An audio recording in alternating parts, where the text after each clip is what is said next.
네, 안녕하십니까. 애청자 여러분. 돈 되는 부동산 함주원입니다. 박일권 대표입니다. 네, 대표님, 이제 얼마 전에 이제 방송 이제 업로드를 해드렸던 영상 중에 많은 분들이 공감을 또 해주시고 댓글도 이제 많이 달아주셨습니다. 네. 이거 관련해서 대표님이 또 말씀을 해주시면 또 좋을 것 같아요. 네, 일단 댓글을 정말 많이 달아주셨는데요.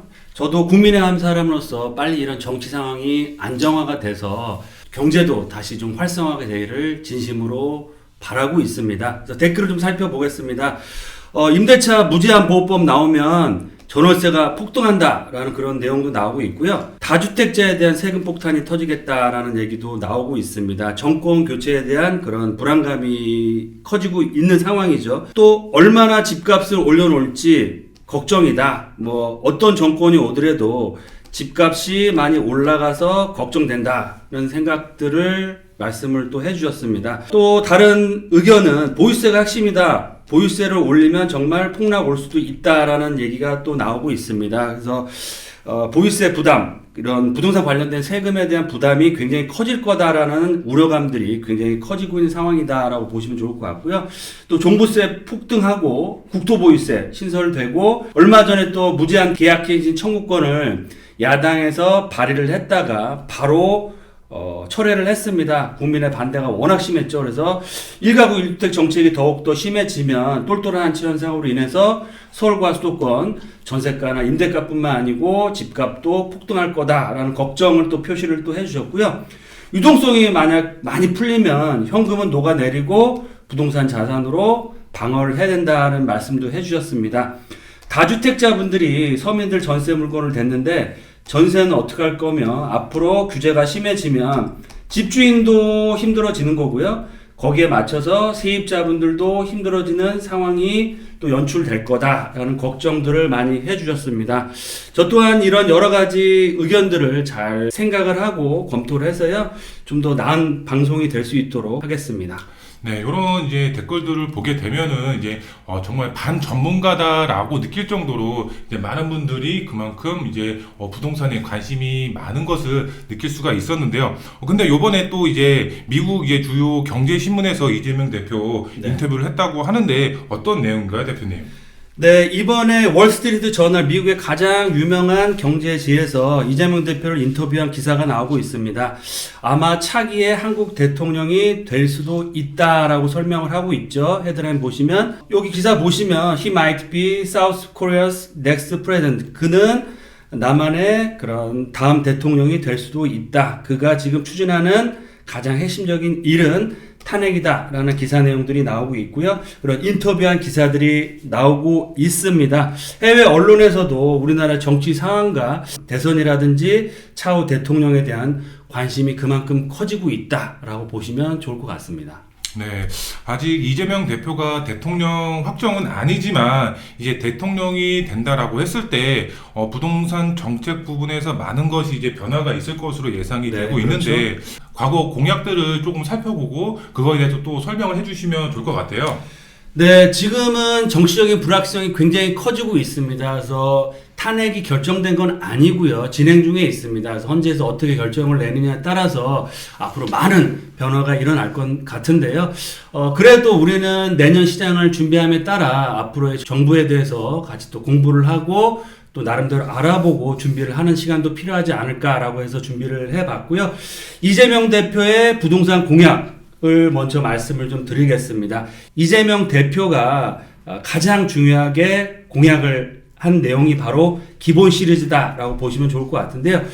세 가지로 들 수 있겠습니다. 기본소득, 그리고 기본주택, 기본금융. 그래서 기본이 다 들어가는 거고요. 소득에 대한 내용, 주택에 대한 내용, 금융에 대한 내용이 나오고 있습니다. 먼저 기본소득에 대해서 좀 알아보면 임기 내에 연 100만 원까지 지급을 하겠다라고 얘기를 했고요. 특히 청년들에 대해서는 100만 원 추가 지급해서 200만 원까지 연간 지급을 하겠다. 그래서 한꺼번에 지급을 하겠다는 건 아니고요. 집권 2년 차에 전 국민의 기본 소득으로서 연 25만 원을 우선 지급하고 계속해서 늘려가면서 추가적으로 모든 국민에게 기본소득을 공급하겠다라는 얘기를 했습니다. 또 가장 중요한 거죠. 부동산에서는 기본주택을 공급을 하겠다라고 얘기했는데요. 어떤 내용이냐. 임기 내에 고품질의 기본주택을 100만 호 이상 공급하겠다. 총 공급하겠다는 공약의 300만 가구인데 그 중에서 3분의 1을 기본주택으로 공급을 해서 역세권의 10억대 33평대 기본주택 아파트를 월 60만 원의 월세로 정말 편하게 살 수 있게끔 하겠다라는 기본주택, 즉 공공임대주택을 획기적으로 공급을 하겠다라는 게 가장 중요한 내용이고요.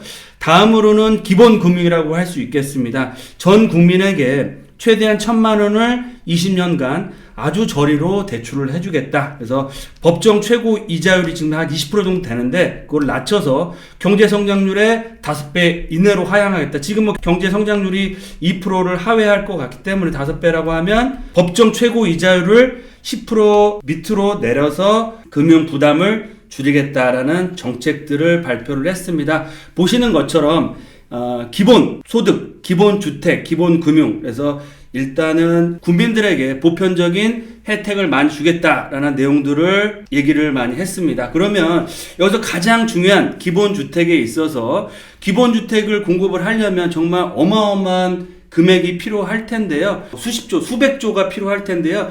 그 재원을 어디서 충당하느냐? 바로 국토보유세를 신설을 해서 세금을 걷어서 기본주택을 또 공급하겠다라는 내용으로 볼 수 있겠습니다. 그래서 부동산을 보유한 기업과 개인, 뭐 국토보유세라서 땅만 보유하는 게 아니고요. 개인 같은 경우는 아파트, 주택이죠. 주택, 아파트를 포함해서 부동산을 갖고 있는 기업과 개인들에게 세금을 걷겠다는 건데요. 지금 세율은 0.17% 정도 된다고 하는데 이 세율을 실효세율로 1%대까지 올려서 걷겠다라는 얘기입니다. 연간 한 40조 규모가 될 건데요. 이런 세금을 새로 신설을 해서 걷어서 기본소득이나 기본주택이나 기본금융에 쓰겠다라는 내용들이 나오고 있습니다.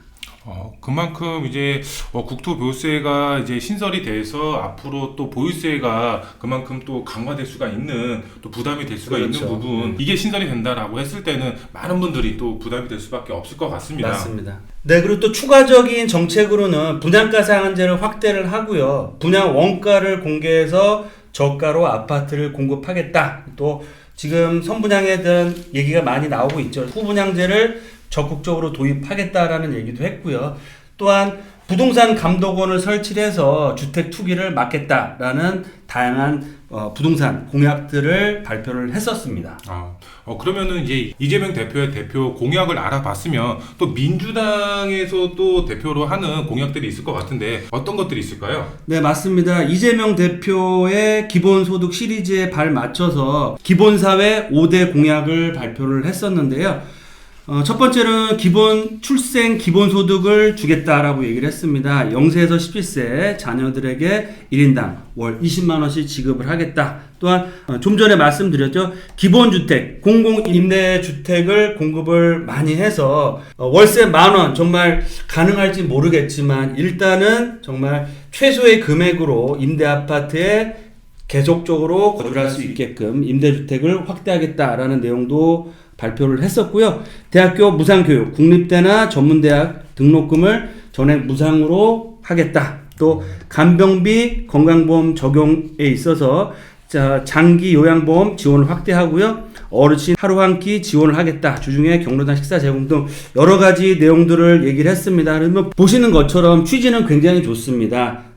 어린 자녀들에게 월 20만 원 지급한다거나 정말 적은 금액으로 주택에 살 수 있는 그런 조건, 그리고 또 국립대나 전문대도 등록금 없이 다닐 수 있게 하고 아프신 분들 또 나이 드신 어르신들에게 보장을 늘리겠다라는 내용 취지는 굉장히 좋지만 가장 중요한 건 바로 돈인 것 같습니다. 이런 돈을 어떻게 마련해야 될지 그게 가장 큰 관건이다라고 보여지고요. 보시면 아시겠지만 이재명은 무조건 한다니까 라는 이런 선거 캠페인도 했습니다. 그래서 경기도지사 있을 때 성남시 청년 배당 그리고 청년 기본소득 재난지원금 지역 확대를 도입을 해서 적극적으로 기본소득에 대한 그런 정책을 적극적인 기본소득 정책을 펼쳤다라는 라고 할 수 있겠습니다. 예, 그만큼 이제 보유세라든가 여러 가지 세금적인 부분들 아니면 추경을 통해서 국채를 발행한다든가 여러 가지 이제 돈을 마련할 수가 있는 그런 거를 신설을 할 것 같은데 굉장히 조금 실현이 불가능하지 않을까 이렇게 이제 또 개인적으로 생각이 드는 부분이 있습니다, 대표님. 네, 말씀드린 것처럼 가장 중요한 건 재원이겠죠. 돈을 어디서 마련해서 정책들을 해나갈지가 관건인 것 같습니다. 네, 다음으로는 얼마 전에 포털 사이트에 올라와서 굉장히 큰 논란이 되고 있는 내용을 잠깐 말씀을 드릴까 하는데요. 기본소득에 대한 얘기입니다. 기본소득 얼마 나오나요? 내용을 보시면 기초수급자입니다. 현재 너무 어려운 생활을 하고 있습니다. 내년에 이재명 대통령님 되시면 기본소득을 주신다고 하셨습니다. 수급비에 기본소득에서 월 500 정도만 받고 싶습니다. 지금은 아이폰 하나 사기도 어렵고 통신비, 가스비, 전기비 너무 무섭습니다. 또한 저희 같은 취약계층을 위해 최신식 임대 아파트, 복도식 말고 계단식으로 해서 전용이죠. 84제곱미터에 살 수 있게 해주셨으면 좋겠습니다. 희망찬 대한민국이 되었으면 좋겠네요. 이런 내용이 올라와서 굉장히 많은 논란이 일어나고 있는데요. 당연히 상황이 어려우신 분들, 기초수급자라든지 형편이 어려우신 분들, 어르신 같은 경우는 국가에서 당연히 케어를 해주겠죠. 근데 이런 분들을 어느 정도까지 그리고 어떻게 정책적으로 지원해야 될지는 정부의 몫인 것 같습니다. 네, 맞습니다. 지금 내용을 보면은 저는 솔직히 헛웃음이 나왔다라고 할 정도로 월 500 정도 받고 싶습니다라고 이렇게 했는데, 우리가 중소기업만 다녀도 월 500 받는 분들이 그렇게 많지는 않죠. 예. 제가 봤을 때는 조금 많다라고 또 느껴집니다. 근데 우선 이런 내용들도 또 중요하지만 우리가 또 집값에 대한 얘기도 또 빼놓을 수가 없을 것 같아요, 대표님. 우선 지금 상황 자체가 탄핵 전국으로 인해서 앞으로 집값이 또 폭락이 될 수도 있다. 그래서 이제 많은 분들이 또 걱정과 공포심을 또 느끼고 있는데 이런 부분들 또 설명해 주시면 좋을 것 같아요. 네, 맞습니다. 최근에 이제 정치적인 그 혼란, 그리고 또 경제 침체라든지 여러 가지 이유 때문에 집값이 폭락할 거 아니냐라는 걱정들을 많이 하고 있는 게 또 현실입니다. 하지만 제가 말씀드리고 싶은 건 집값이 폭락할 거냐를 판단할 때는 한 3가지 정도를 보시고 판단을 하셔야 될 것 같은데요. 일단 첫 번째로는 다들 아시는 것처럼 엄청난 경제 위기가 터져야 합니다. 보시는 것처럼 IMF 때죠. 경제 위기가 와서 정말 대량 해고 사태, 그리고 대기업들이 거의 다 무너지고 은행도 무너지고 부도가 나고 수십만 명, 수백만 명이 일자리 잃게 된 그런 위기 상황이나 우리가 경험해 봤던 것처럼 미국발 서브프라임 위기로 해서 금융위기로 해서 금리가 치솟는다든지 환율 불안이라든지 여러 가지 경제 위기가 왔을 때는 정말 집값이 급락을 할 수 있는 조건이다라고 볼 수 있겠는데요. 지금 현 시점에서 과연 이런 큰 위기가 터졌나라고 한번 생각을 해봐야 될 것 같고요. 다음으로는 집값 폭락을 하기 위해서는 공급 폭탄이 또 터져줘야 됩니다. 기사에서 보시는 것처럼 2012년도 기사입니다. 집값이 안 좋은 시기, 서프라임 모기지론이 터진 후에 집값이 하락한 시기 플러스 알파로 2기 신도시가 또 공급 폭탄으로서 공급이 굉장히 많이 됐습니다. 그때도 집값 조정을 많이 받았고요. 주택 인허가 25년 만에 70만 가구 폭탄으로 터진다. 그래서 시장이 굉장히 불안하다. 공급이 너무 많다라는 내용들 나오고 있고요. 또 2015년도 기사입니다. 수도권의 집폭탄, 인허가가 40만 시대 개봉 박두라는 내용이 나오고 있습니다. 그래프에서 보시는 것처럼 집값이 안정화 또는 하락하기 위해서는 대규모 공급 폭탄이 터져줘야 되는데요. 1980년대 후반에 집값 급등을 합니다. 노태우 정부 시절에. 그래서 1기 신도시 계획을 발표해서 2, 3년 만에 1기 신도시가 공급됨으로 해서 집값이 급격하게 하락 또는 안정화를 했습니다. 그리고 이런 안정과 하락기를 거친 후에 다시 집값이 또 급등을 했습니다. 급등함에 따라 이 집값 상승을 막기 위해서 2기 신도시 계획을 발표를 했습니다. 그리고 2010년대 중반에 입주 물량이 시작됨에 따라 집값 안정을 했습니다. 보시는 것처럼 집값을 잡을 수 있는 가장 확실한 방법 바로 공급 폭탄이다라고 볼 수 있겠는데요. 과연 지금 시점에서 공급 폭탄이 터질 수 있는지 생각을 해보면 내년까지는 서울 물량이 뭐 3만 가구 입주를 한다고 하더라도 내후년 2026년도부터 27년, 8년 앞으로 3, 4년, 4, 5년 동안은 입주 물량이 급감을 하게 됩니다. 그래서 공급 폭탄에 걱정은 없다라고 보여지고요. 그리고 마지막 세 번째입니다. 이번에 저희가 경험을 했죠. 금리가 급격하게 인상이 되면 집값은 하락할 수 있다라고 보여집니다.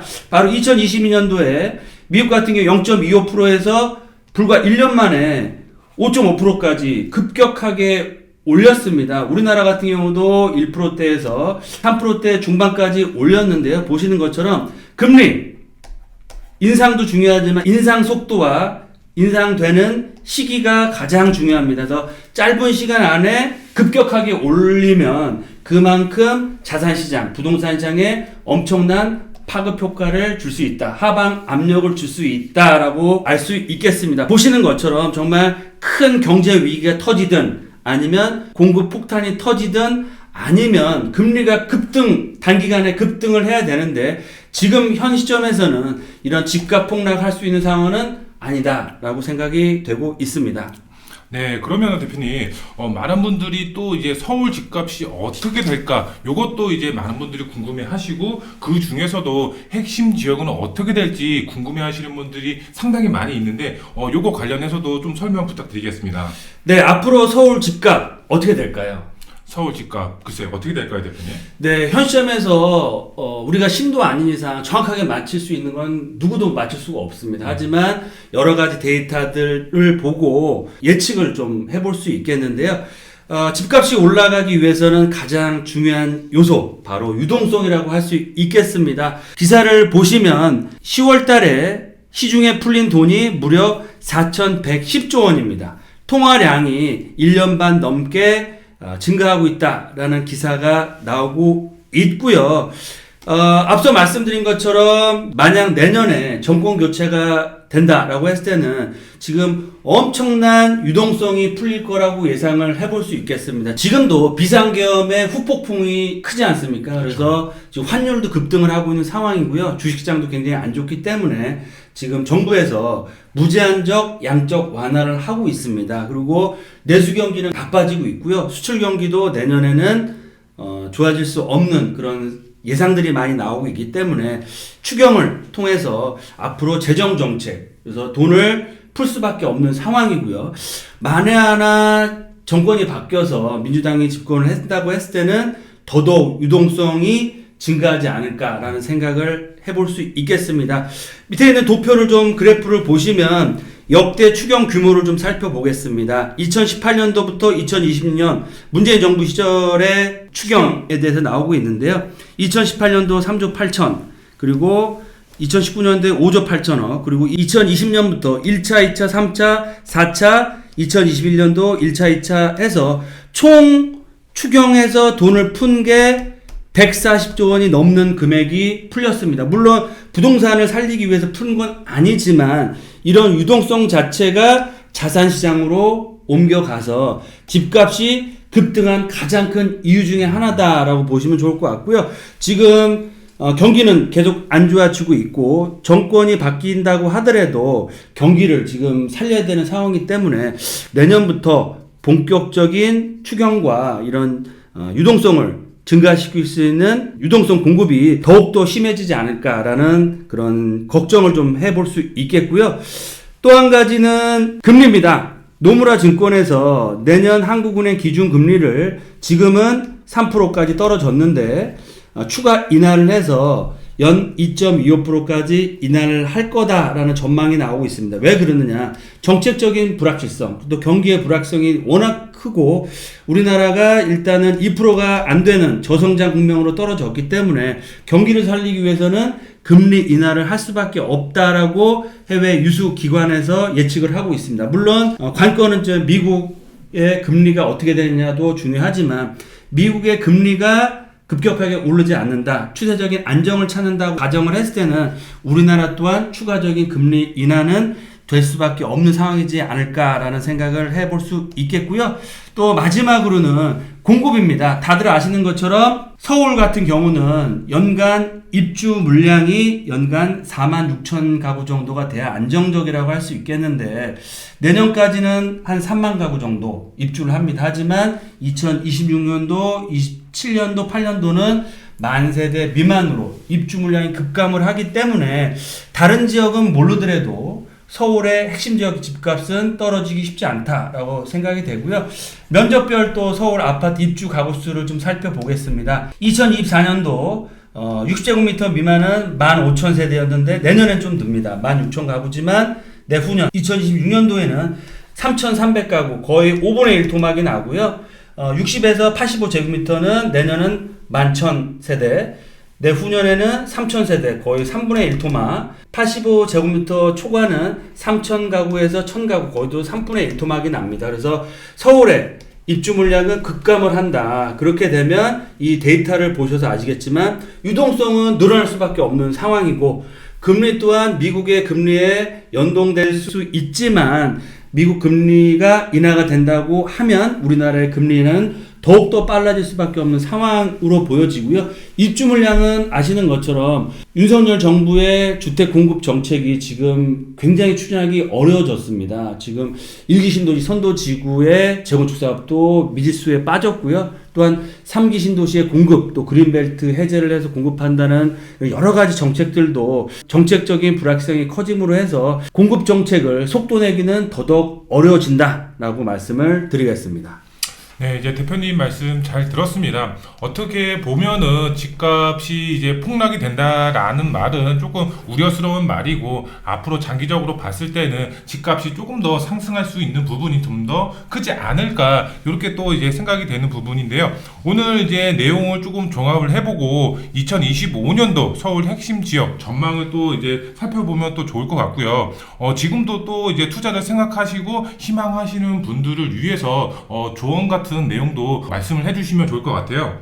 네, 2025년도 서울 핵심지에 대한 그런 가격을 좀 조심스럽게 생각을 해보면 올해는 상고하저였습니다. 상반기에 거래량 폭증과 그리고 또 금리 인하 기대감에 의해서 거래량도 많이 터지고요. 서울 상급지 같은 경우는 가격 회복을 다 했습니다. 하지만 내년 같은 경우는 상반기에는 정치라든지 정책에 대한 이슈, 큰 이슈가 있고요. 또 대선에 대한 이슈가 있기 때문에 좀 약보합세를 보일 수밖에 없는 상황이다. 하지만 하반기에 들어서면서 금리가 어떻게 되는지, 또 경제 상황이 어떻게 되는지, 또 수급이 어떻게 되느냐에 따라서 결정될 거다라고 생각을 해볼 수 있겠습니다. 그러면 상저하고가 될 수 있지 않나라고 생각해 보는데요. 상반기에는 약보합세를 보일 수 있겠지만 하반기에는 바닥을 찍고 다시 상승할 수 있는 상황이 될 수 있다. 전국적인 얘기는 아니고요. 양극화가 더욱더 심해지겠죠.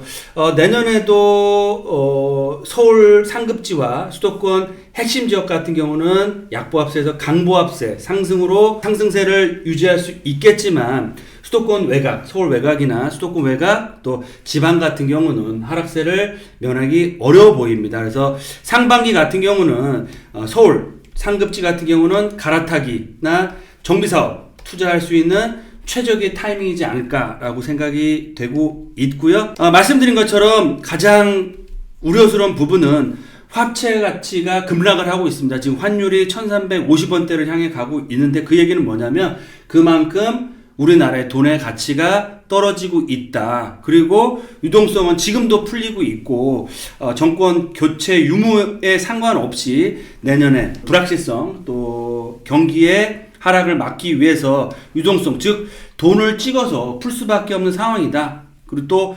정책적으로도 돈을 풀 수밖에 없는 정책을 할 수밖에 없지 않나 라고 생각이 되고요. 거기에 따라서 지금도 양극화가 심하지만 내년에는 초양극화가 더욱더 심해질 수밖에 없다. 서울과 수도권 그리고 지방의 양극화 서울에서도 신축이냐 구축이냐 또 한강변이냐 비한강변이냐 강남이냐 비강남이냐에 따라서 초양극화가 더욱더 심해질 수 있다. 따라서 우리는 지금 초양극화에 대응을 해야 되는 시간이 아닐까라고 말씀을 드리겠고요.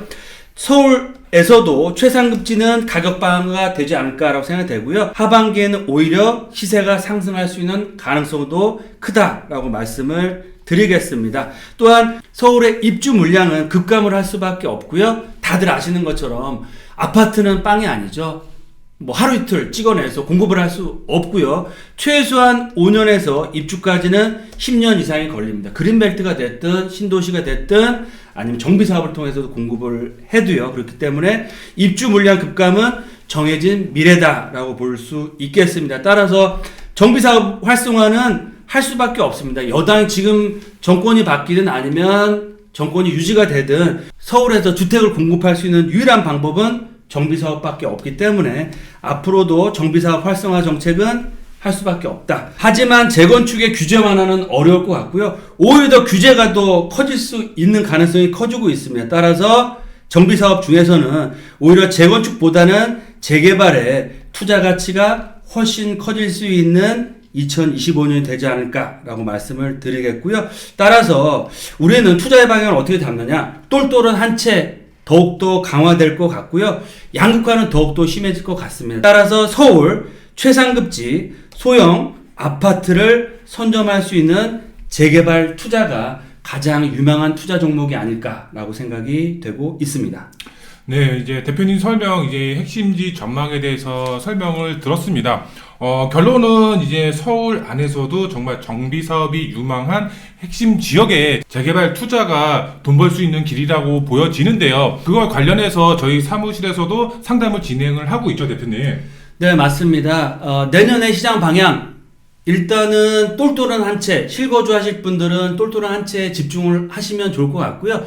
다주택자분들의 걱정이 커질 것 같습니다. 그래서 이런 다주택자들에 대한 부동산 대응 전략은 저희 방송을 꾸준히 보시면서 방향을 잡아 나가시는 게 좋을 것 같고요. 늘 말씀드리는 것처럼 단기간에 이런 일일비 하실 필요는 없을 것 같고요. 정책은 또 정권에 따라서 수시로 바뀝니다. 그래서 정책에 휘둘리지 않고 앞으로 서울의 최상급지 신축 브랜드 아파트의 투자 가치에 대해서 집중을 하시면 좋을 것 같고요. 최상급지 신축 아파트 가격 올라갈까요? 떨어질까요? 올라갈 수밖에 없는 상황입니다. 따라서 이럴 때일수록 선택과 집중을 잘 하셔야 될 것 같고요.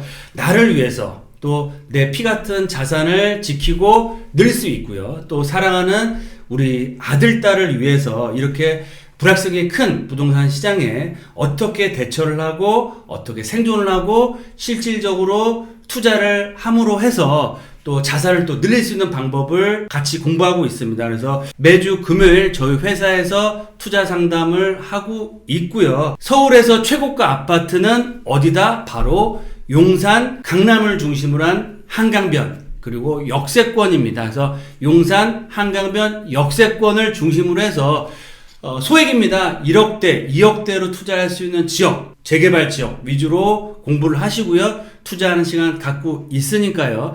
내 재산을 지키고 향후에 서울의 신축 소형 아파트를 갖고 싶다라고 하시는 분들은 언제든 저희 회사로 편하게 전화 주시고 상담 신청 해주시면 좋을 것 같습니다. 네, 이제 오늘 대표님 설명 잘 들었습니다. 정권이 만약에 교체가 된다라고 했을 때 정책 방향이라든가 아니면 서울 핵심지의 전망이라든가 여러 가지 이제 설명 드렸습니다. 이거 관련해서 조금 더 궁금하신 분들 많이 있으실 텐데요.